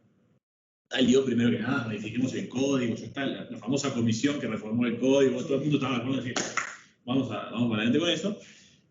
Pero después quedó también en los primeros puestos regulación de la delincuencia informática, ¿no? Está bien, como bien dice el compañero, me parece que no va a haber mucho interés político en eso, pero... yo creo que sí, yo creo que se va a avanzar, pero digo... Hay muchos creyentes, o sea que esperemos que logren generar cuando fue fiscalía, la motivación suficiente. Bueno, mucha agilidad no demuestra el trámite parlamentario. No, esa pero es bueno. la parte, pero digo, cuando fueron el mensaje del Parlamento es por todo. ¿No digo hasta pasar rápido? Sí. Qué sé yo, hay formas de legislar que podrían ser mucho más prolijas, pero por lo menos tenemos que tener algo, ¿no? Entonces, aunque ustedes van a ver críticas de mi parte acá, lo importante sería por lo menos comenzar. Poner una punición a ciertos comportamientos que deberían ya tener un precepto y sin embargo no nos ponemos de acuerdo. Bueno, no nos ponemos de acuerdo. No funciona dentro del Parlamento ningún tipo de tratamiento. Bueno, fíjense lo que es, les decía el pronunciamiento de REMHAB 2016. Dice, bueno, los estados que aún no lo han hecho en el menor plazo posible, ¿no? Examinen sus sistemas jurídicos y adopten y actualicen la legislación y establezcan medidas procesales necesarias específicamente que se requieran para tipificar diversas modalidades de delitos cibernéticos, delitos informáticos, ¿no? Y allí se hace una serie de precisiones en materia de que se trata de asegurar la investigación y procesamiento de los delitos en forma efectiva, eficaz, oportuna, como les decía, considerando esa problemática de la volatilidad de los datos y de las evidencias. ¿Bien? También recomiendo allí la red de contacto 24/7 que yo les mencionaba temprano del G7. Bien, el proyecto uruguayo. ¿Sí? ¿Qué hace el proyecto uruguayo? Bueno, lo que pretende es una tipificación de una serie de delitos, dejando afuera algunos que en doctrina se recomiendan, ¿no? Por ejemplo, el espionaje informático no está allí, ¿no? Pero se prevén allí 9 delitos. Se prevé el acceso ilícito a datos informáticos, el delito de daño informático, abuso de dispositivos, la estafa informática, grooming, que ya está tipificado, pero parece que le vamos a sobreescribir, el acoso telemático, la vulneración de datos y la suplantación de identidad, así como el terrorismo digital. ¿Bien? Obviamente tenemos solo tipificación, es decir, solo derecho penal sustantivo. No hay regulación de derecho penal procesal. ¿Bien? Este es un cuadro comparativo que les dejo para que ustedes puedan visualizar con mayor claridad el problema de cuándo fue creado el Convenio de Budapest, porque como ven allí, una serie de conductas que dicen relación con redes sociales, evidentemente no estaban sugeridas en Budapest, pero sí en el proyecto.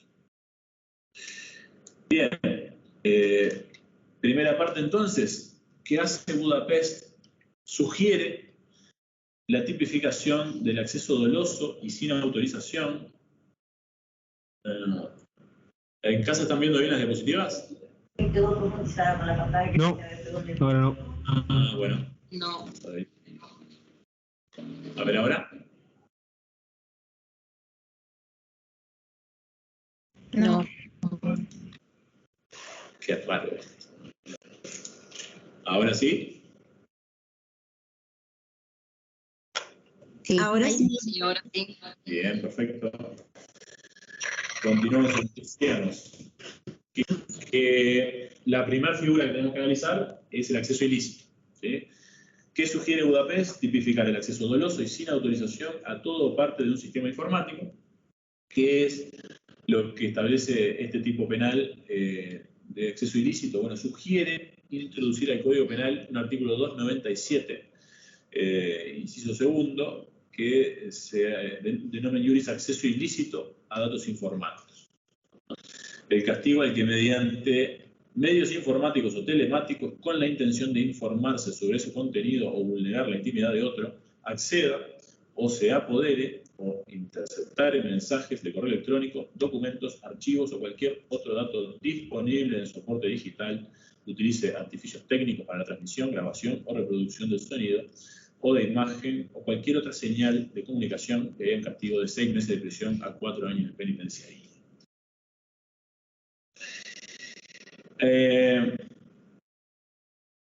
En cuanto al acceso, ya vamos a estudiar en la clase que viene cuando hablemos de las clasificaciones de los delitos informáticos, vamos a encontrar una complejidad en materia de redacción, porque gramaticalmente puede ser muy confuso el decir el ingrese a un sistema informático, el acceda.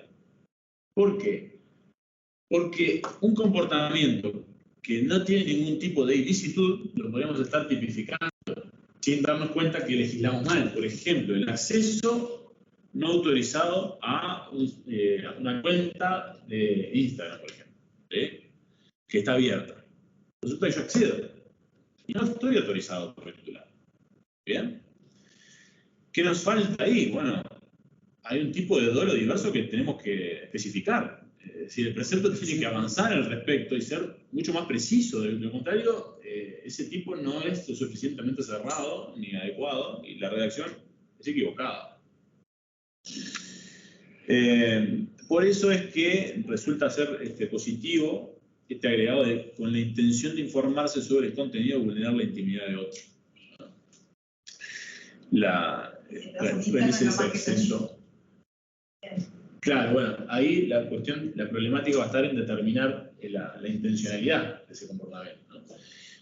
También en esta materia existen ríos de tinta de doctrina, porque se imaginarán, ya con otro tipo de comportamientos más orientados a las reproducciones ilícitas de obras literarias, estaba esta problemática de la intencionalidad. ¿Por qué? Porque si desde mi IP resulta que alguien realiza el comportamiento delictivo, ¿cómo hago yo para desvincularme? Tengo que demostrar que ese otro que ingresó a utilizar mi información personal, ese dato personal que es la IP, lo está usando para hacerse parecer que soy yo, para involucrarme. Pasa a veces con los cafés o algo que entran de... Ahí está. O cómo puede estar el ciberdelincuente tratando de escaparse y decir, no, yo no fui, lo que pasa es que estamos todos en el cibercafé y capaz que fue otro, no fui yo. Fue usted, señor. Esa problemática de investigación es una de las que nos genera, y vamos a ver cómo la resolvemos en las clases siguientes cuando veamos la clase de investigación propiamente. Bueno, esta es la primera de las modalidades. ¿Sí? ¿Escuchó? No, que iba a decir, aparte de que en el anterior lámina se reduce lo que somos nosotros los latinos. Hablamos mucho, un solo artículo, cantidad de cosas, y en el proyecto de Budapest, en 2 líneas, resumen todo lo que nosotros decimos en 20. Sí, sí, esa capacidad de síntesis sajona también es envidiable. Pero bueno, hacemos lo que podemos. Por lo menos lo tendríamos tipificado, lo que decíamos recién, ¿no? Y luego lo trataremos de corregir. Pero bueno, es importante, sí, yo creo, establecer esa diferencia, ¿verdad? Porque creo que es tan convención de mínimos Budapest que decir solamente acceso doloso resulta poco. Al menos con lo que nosotros podemos ver de experiencia forense en todos estos años, debería de existir una previsión adicional al respecto. Por eso es que elogio el hecho de introducir la intención de violar la intimidad o de acceder ilegítimamente. Pero sí, tienes razón. El exceso en cuanto a las palabras termina por abrir el tipo de manera indiscriminada. Así que bueno, alguna de esas palabras podríamos recortarlas perfectamente, coincido. Fíjense lo que ocurre con la interceptación ilícita, ¿no? La interceptación ilícita y dolosa, es decir, la interrupción de la utilización del sistema, es lo que se castiga allí como artículo 3 sugerido en Budapest. El proyecto de ley no presenta esta tipificación y al respecto lo único que podríamos hacer es aplicar de manera, les podría decir, muy límite, la interpretación extensiva de ese artículo que nos serviría en algunas ocasiones y no en todas siquiera. La siguiente figura es el atentado contra la integridad de los datos. El artículo 4 de Budapest establece que debería ser delito el dañar, borrar, deteriorar, alterar o suprimir dolosamente y sin autorización los datos informáticos. El artículo 4 del proyecto sugiere incorporar un artículo 358 ter. Un poco en la línea de lo que yo hoy les sugería temprano por el problema de la falta de corporeidad de ese dato. Se dice allí, el que por cualquier medio tecnológico, de forma deliberada e ilegítima, borrase, dañare, destruya, deteriore, obstaculice, altere, suprima, disponga o haga inaccesible datos, programas, sistemas o aplicaciones informáticos o telemáticos o documentos electrónicos ajenos. Nuevamente, vemos aquí la presencia del requisito subjetivo del tipo sin autorización, que es el mismo requisito que proponía Budapest. En materia del atentado contra la integridad del sistema, que prevé el artículo 5 de Budapest, no tenemos una sugerencia de tipificación en el proyecto de ley.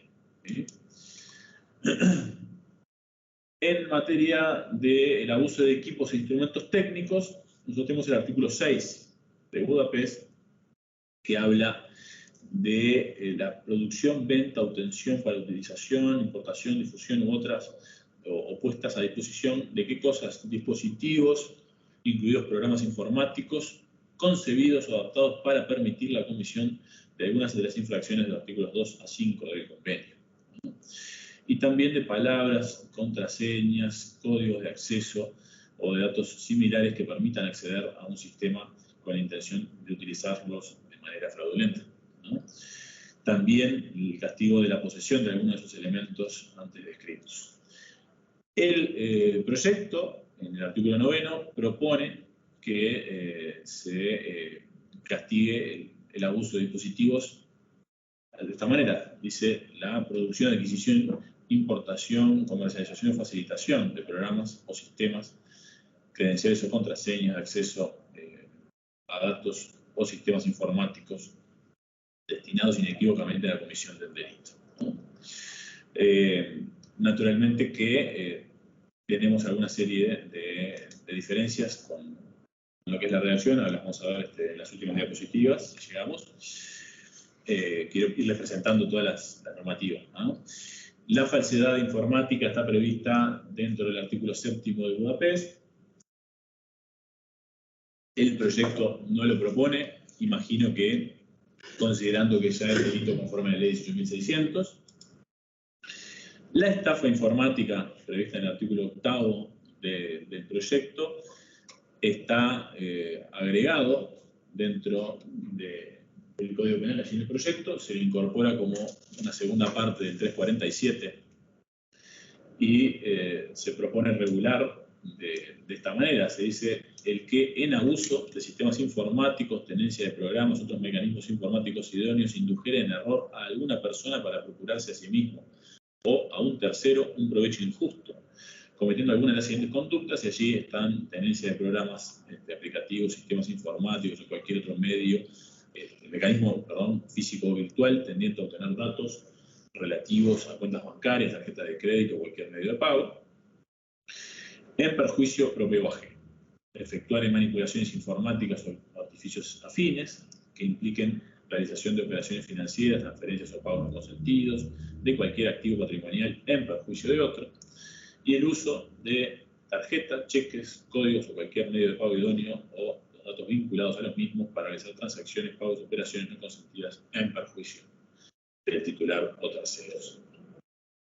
Problema de la inducción en error al sistema no está resuelto. Es decir, hacemos una tipificación desconsiderando normativa que ya es vetusta a esta altura, porque el ejemplo 95, de la ley del 95 de España, ven que ni siquiera lo hemos valorado acá, ¿no? El siguiente punto es la pornografía infantil, ¿sí? Que Budapest lo sugiere. No transcribí allí todo porque es extensísima la regulación de Budapest, pero está alineada la legislación nacional con esa sugerencia a partir de lo que es la tipificación que ya tenemos en Uruguay en la ley 17.815. Los delitos contra la propiedad intelectual presentan una realidad similar, que es la que comentamos en materia de la ley del derecho de autor, con la 1739, y su modificación con la ley 17.616. Y aquí viene una serie de figuras que no estaban sugeridas por Budapest, que son tipos penales nuevos. Por ejemplo, una re-regulación del grooming, ¿no? Con este tipo de contactos. En este caso se habla de menores de 16 años. No se reconoce la exposición de motivos. Es decir, no hay en la exposición de motivos explicación de por qué se utilizó esa edad y no otra. Creo que capaz, o sea, con una discapacidad. Exacto, también. Sí, ¿por qué poner como frontera los 16 años? Imagino que es por el desarrollo cognitivo que tenés, pero alguien que tiene una discapacidad mental va a arrastrar esa discapacidad y esa falta de desarrollo por ahí. O una persona que tiene 17 años, pero sin embargo estuvo muy cuidado durante toda su infancia y la verdad que no tiene una capacidad crítica grande, pero sin embargo ya no es menor de 16. Puede ser igualmente manipulado por esa realidad que comentamos. Entonces, a eso voy con la carencia de un fundamento criminológico suficiente. Si acá no sabemos si los 16 son porque resulta que encontraron un proyecto de ley que en Suiza todas las víctimas eran menores de 16 años y por eso se pone 16. ¿Por qué lo hacemos? Bueno, no está aplicado en la exposición de motivo, ¿no? Ya sea, dice, de forma directa o mediante un tercero, a través de internet, teléfono o cualquier otro medio telemático, independientemente del soporte tecnológico, proponga concertar un encuentro de naturaleza sexual, pornográfico o exhibicionista, será castigado con 6 meses de prisión a 4 años de penitenciaría. Y también se habla del contacto con menor de 16 años para realización de actos tendientes a la facilitación por parte del menor del material pornográfico. Y ahí, quiero hablar del tema de poner, más que uno deja la puerta abierta como para dar todos los elementos para que la otra persona te proponga. Vos te volvés a la misma situación, o sea, hiciste la manipulación para vos no hacer la propuesta. Exactamente. Pero el encuentro se da igual. Sí. Me parece que es un elemento subjetivo ahí que... Exactamente. En este tipo de situaciones es en las que mayormente se puede llegar a aplicar un error de hecho. ¿Sí? ¿Por qué? Porque precisamente pueden haber situaciones de error invencible que exoneren, ¿no? Que impidan al pretendido agresor valorar la situación en su totalidad. Por ejemplo, por manipulaciones como la que comentas, o por ejemplo, por situaciones como las que ocurrieron en la Operación Océano, en que en definitiva las supuestas víctimas no son tan víctimas. Tenían una organización tendiente a hacer caer a ciertos sujetos en esas circunstancias y dejarlos como victimarios, aunque en realidad había una especie de manipulación. O sea que sí, hay situaciones que dentro de este precepto no están del todo bien englobadas. El proyecto no se queda allí, analiza también el acoso telemático, habla del que mediante la utilización de medios telemáticos obliga o pretende obligar a otra persona a hacer o dejar de hacer alguna cosa contra su voluntad, la acose desarrollando en forma insistente y reiterada alguna de las siguientes conductas. De ahí se habla de vigilancia, persecución o búsqueda cercana, intentando establecer contacto físico con la persona, divulgación de imágenes o videos de contenido íntimo a través de redes sociales o servicios de mensajería, ¿no?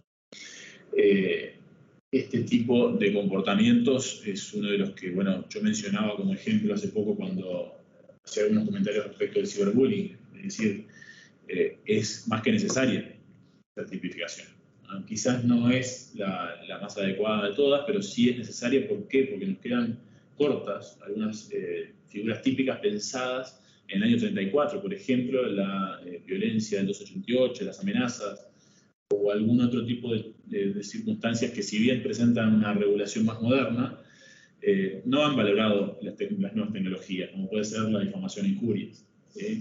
Algunos comportamientos involucrados en el ciberbullying necesitan de esta tipificación. ¿Cómo se estaban resolviendo estos tipos de casos, por ejemplo, de divulgación de imágenes? Bueno, la divulgación de imágenes tiene un tipo específico con la ley 9580. Alguna formalización ha habido con eso, con ese tipo penal, ¿sí? De lo contrario, se terminaba imputando una violencia o una injuria y no mucho más, porque no tenemos otro tipo de regulación al respecto. Hay más o menos un repaso de cuáles son las extensiones de delitos que se tienen que hacer, de investigaciones generales que se han tenido que hacer para incluir estas cosas. O sea, un repaso, una sistematización de lo que han hecho los jueces hasta ahora. No hay ningún trabajo en ese sentido. El único que conozco, humildad aparte, es una revisión jurisprudencial que hice yo con motivo de mi tesis de maestría, que trató de englobar alguna serie de años de jurisprudencia en los que, dentro de las sentencias, intenté detectar los delitos informáticos y cómo se terminaban de imputar. Y es un hecho bastante... es un contenido bastante importante como para resumírtelo ahora en un minuto antes de terminar la clase, pero podemos ver si les parece ¿Lo viste? Bueno. No, subilo. ¿Lo subo? Sí, por supuesto. Y después lo comentamos, porque bueno, hay una serie de gráficas también allí que puede generar al respecto. Vamos a ver qué está pasando. Claro, justamente ante la carencia de algún estudio criminológico fue que me decidí a no estar gritando más en el desierto y decir, bueno, vamos a trabajar y aportar algo, ¿no? Porque eso suma, eso te da la idea de qué cosas se podrían simplificar o modificar un poquito ya normativa ya existente. Bueno. Eso puede llegar a aportar, sí. De cualquier manera, yo recomendaría un estudio criminológico más profundo, ¿sí? Respecto de cada figura, por lo menos así como salimos a encuestar en las casas por el censo, bueno, salgamos a preguntar a las víctimas, mínimo, algo. Revisemos las causas que tuvimos hasta ahora y salgamos a encuestar. Sin embargo, ni siquiera eso hacemos cuando proponemos legislar. Quizás porque nos falta un Ministerio de Justicia. Bueno, estimados, ya son las 9, no los quiero distraer más. Si les parece, continuamos en la clase que viene con el cierre de esta consideración del proyecto. Avanzamos en materia de conceptuación y clasificación de los delitos informáticos. Bien, un gusto y estoy a las órdenes. Hasta luego. Muchas gracias. Muchas gracias. Chao, gracias. Buenas noches. Gracias. Hasta luego.